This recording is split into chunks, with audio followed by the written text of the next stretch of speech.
Amanda from Ponte's Books with another video from chapter 2, this time focusing on our historical tidbit. This will be our last video for chapter 2.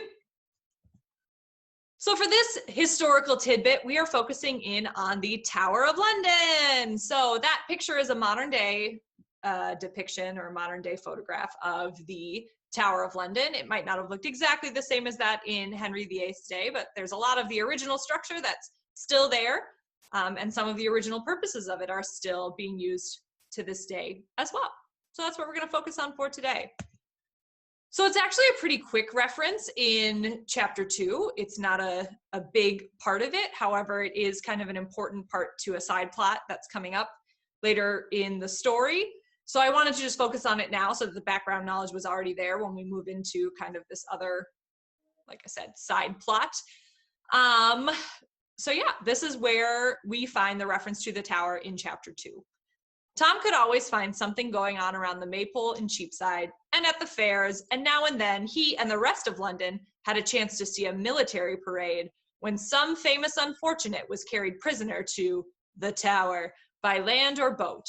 One summer's day he saw poor Askew and 3 men burned at the stake in Smithfield, and heard an ex-bishop preach a sermon to them which did not interest him.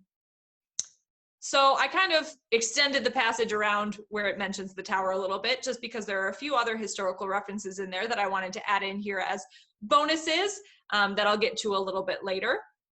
But you can see kind of smack dab in the middle there, that's where it's referencing the tower.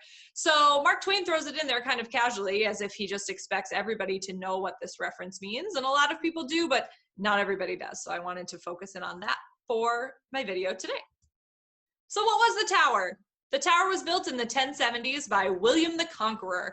And at the time, it was meant to really dominate the skyline. It was supposed to be this intimidating structure that towered over everything else around it, so that it would be intimidating to people. And it had all these walls that were kind of surrounding this inner area to keep things pretty secure. So it initially took about 20 years to build, which is kind of crazy if you think about it. I can't really think of very many modern structures that would take that long to build. That would be pretty crazy. And it had many uses over the years. So one of those uses, and one of the ones that is most known for, and the way it's being referenced in The Prince of the Pauper, is that it is meant to imprison the rivals of the king and the queen, and the enemies of the king and the queen. So the tower was really reserved for famous prisoners and people who were actually personally known by the king and queen. They didn't really put just common people in there. It was reserved for some of those nobles who had done things like committed treason or personally offended the royal family. But some other purposes of the tower, it also protected kings and queens and their possessions. So they could actually protect themselves within this fortress and many of their most prized possessions, including the crown jewels, which are still stored there to this day. There was also a place where arms and armor were made, tested, and stored in this space as well. And lastly, it was a spot to actually create, there was a mint inside that would create money, and they would also control the supply of the nation's money here. So those were a lot of different purposes, but like I said, for the most part, what it's most known for is a prison.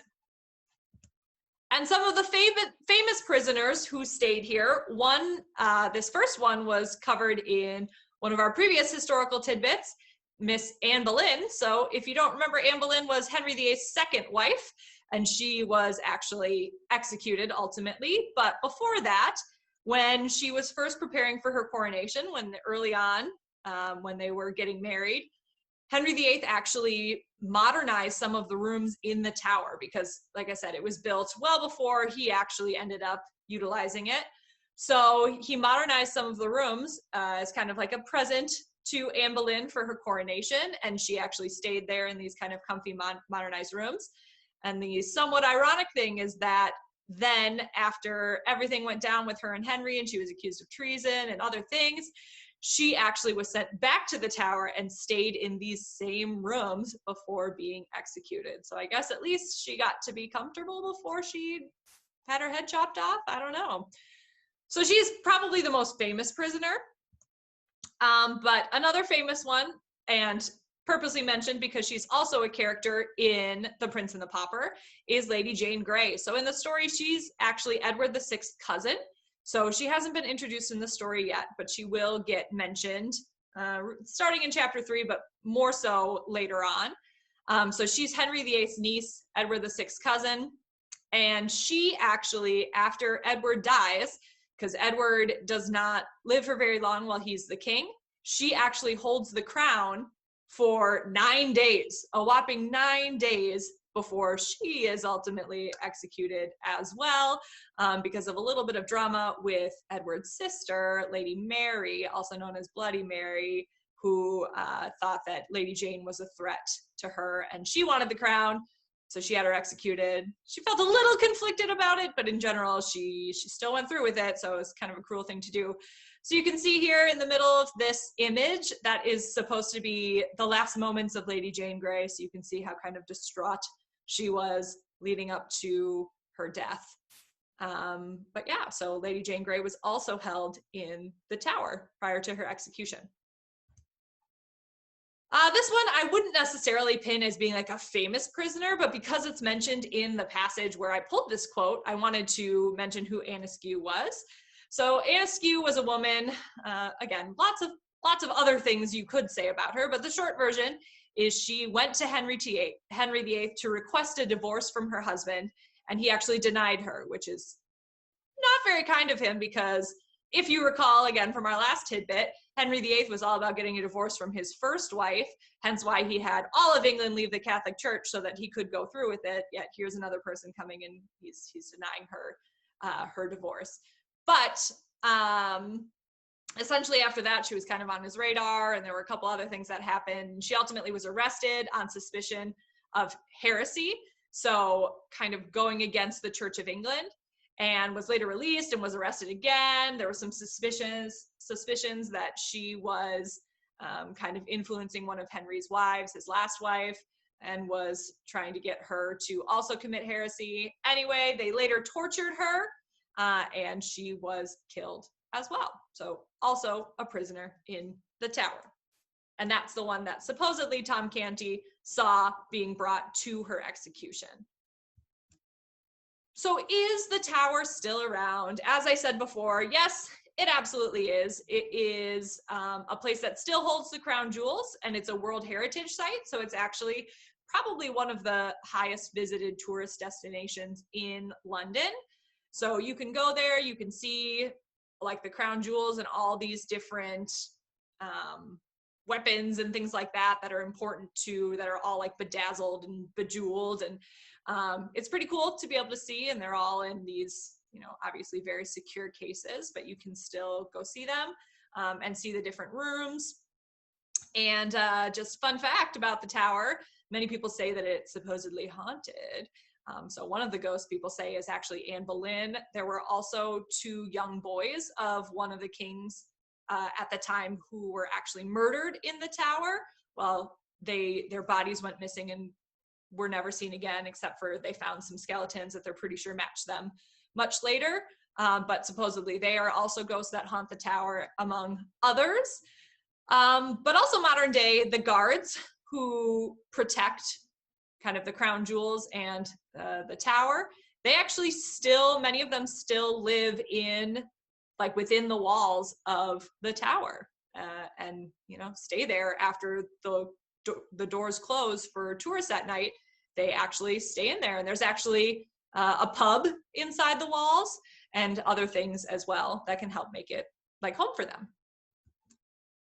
But wait, what about those other references that were in the passage that I didn't understand? So I already talked about Askew. She was one that was in there. There was also a reference to, well, first there was a reference to a maypole, which is, I guess, a little bit of a historical reference, but it's basically just a really tall pole that people would dance around during specifically for May Day. They would kind of wear fancy dresses and walk and march and dance around it. But it talks about the maypole in Cheapside. So Cheapside is a street and a market.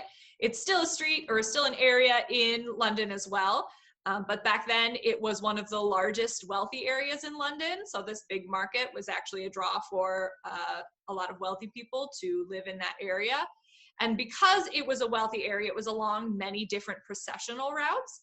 So there would be different processions that would go through there. So if, you know, the king was being processing all around London, that would be one of the streets that he would go down. Or if an execution was coming up, the prisoners would be walked along that route. So again, that's why we see Tom seeing Askew and these other prisoners being brought from the tower and to their execution, is because he liked to hang out around Cheapside, is what it said in that passage. And then the last reference in here was Smithfield. Smithfield is again still a place, but back then it was a common location for execution. So that was the location where Askew and those other 3 men were killed. So that's it for our references for this time, in terms of kind of like the tidbit. But some modern day references, we see again a lot of kind of books and movies and things that reference the tower. So Richard III is a play by William Shakespeare, and that is actually one that includes the story of, when I mentioned those 2 young boys who were murdered, this actually is included in the story of Richard III. Also, there was a Goosebumps story by R.L. Stine, A Night in Terror Tower, which actually has an audiobook version, and there are, I think there was a 2-part episode that was made of it in the Goosebumps TV show, and there's even apparently a board game that's out. So this, a lot of Goosebumps themed tower things to talk about. There's also reference to Ichabod and Mr. Toad. So Mr. Toad actually stayed in the tower when he was arrested in this video. Johnny English, I think somebody stole something from the tower, I think as part of the plot for the movie. I haven't actually seen it, sorry.